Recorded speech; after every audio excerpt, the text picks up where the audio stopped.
Mehremlilik, mehrivanlık, evizlik, bolsa asla gelmez sere ecizlik, kiçik göğünlülük, kalbi temizlik, badılgıdır, udurmuştu ömürde.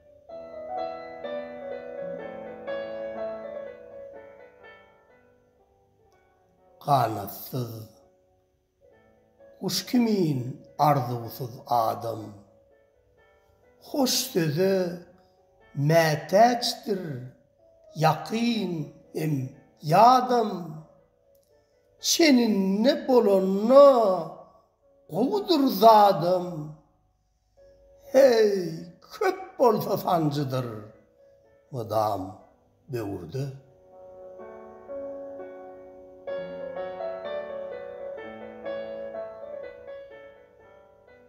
Levzi halallıktır en ýagşy sypat, yalançılık salar bu başa apat, pehimlilik guyor bu kalba takat, her hili ýagdaýda dürlü döwürde.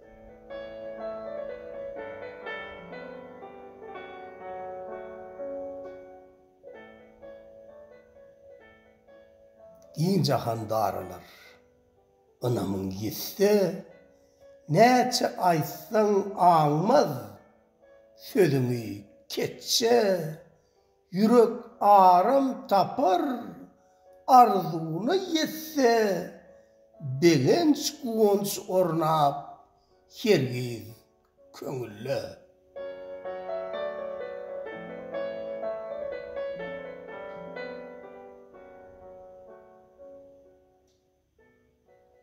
Oşy meniň zadatly täze kitabymdan alyndy.